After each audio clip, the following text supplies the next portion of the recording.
Hello, Jesse here with eTrailer. Today we'll be taking a look at and I'll show you how to install the CURT Custom Fit Class 1 hitch on our 2025 Mazda 3.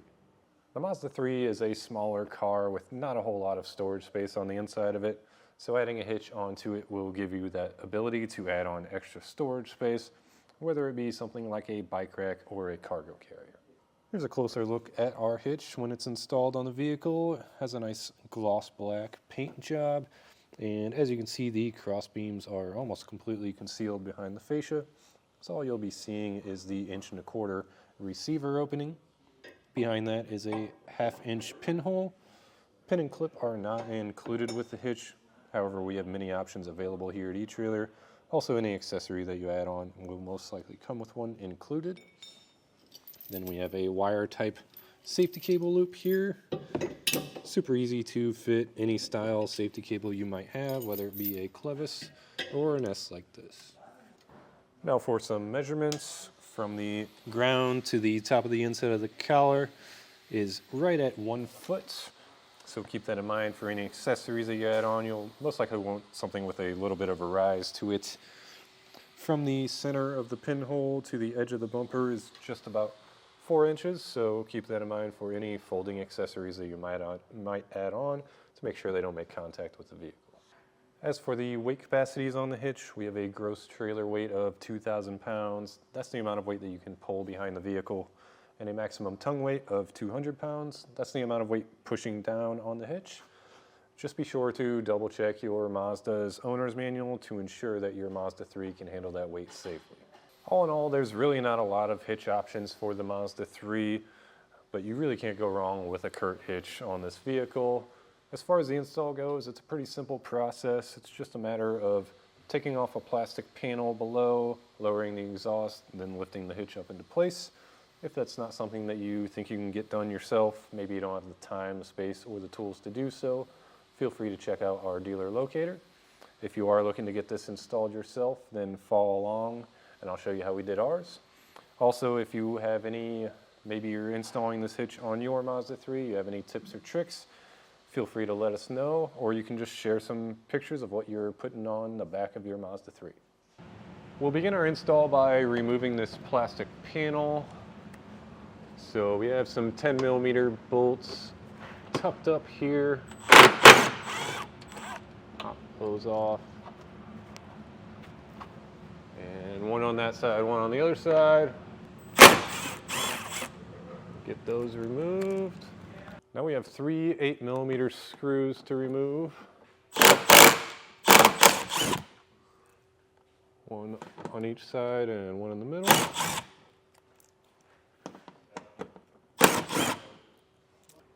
And 2 push pins. Just take a flathead screwdriver, pop the middle out, and the entire thing should pull out.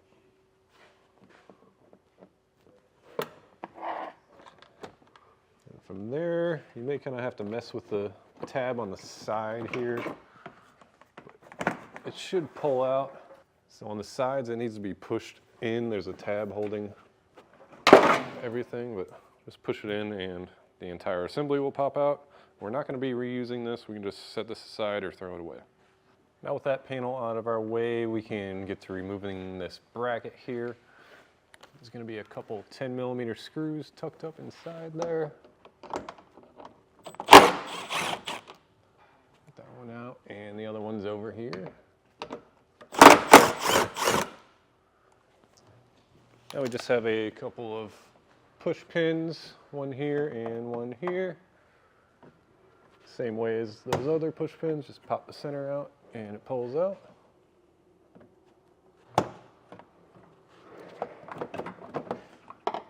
And we should be able to work this free. May take a little bit of fighting, but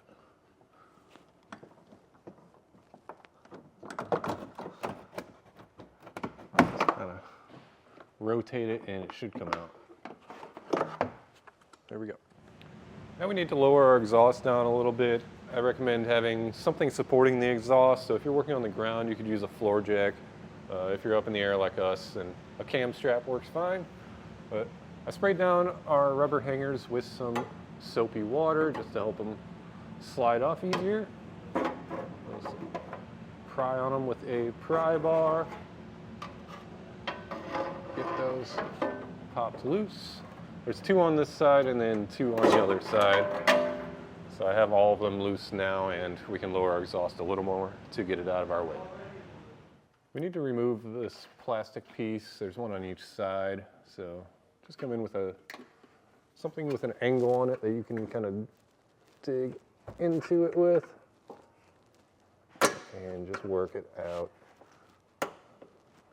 We don't have to worry about breaking these or anything. We're not going to be reusing them.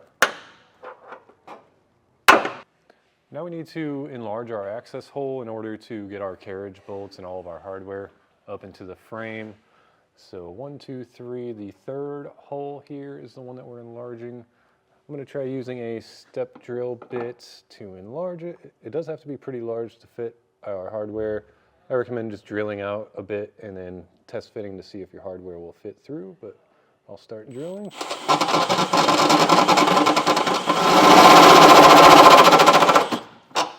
We have our hole drilled out. Just to double check, I recommend running your bolts and your spacer block up through there to make sure they fit. So they will. Now we can take our fish wire. We'll feed it through our second hole from the back, down through that access hole we cut out. Take your spacer block, feed that up through your access hole. And then thread your carriage bolt on.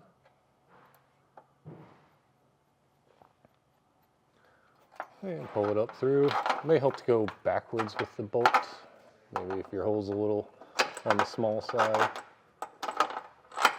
Push it through. And pull your fish wire down and get it like that. And then we'll repeat that process on this hole back here and then again on the other side. For this step, it's a good idea to have an extra set of hands. I have my friend Kevin here to help me. We just need to feed our fish wires through the holes in the hitch. And once you have everything lined up, you can either unthread these or just kind of pull them off. Get your nut started. It'll help to put some pressure on the bolt to keep it from spinning. Once we have one started on both sides, that should hold the weight of the hitch. We'll take an 11/16 inch socket and tighten our hardware down.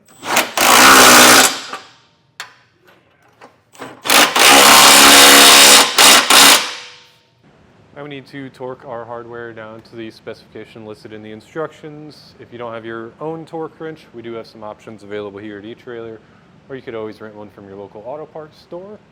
I'll just go through and torque down all 4 of our nuts. Now all that's left is to hang our exhaust back up, and otherwise that's going to do it for our look at and installation of the CURT Class 1 hitch on our 2025 Mazda 3.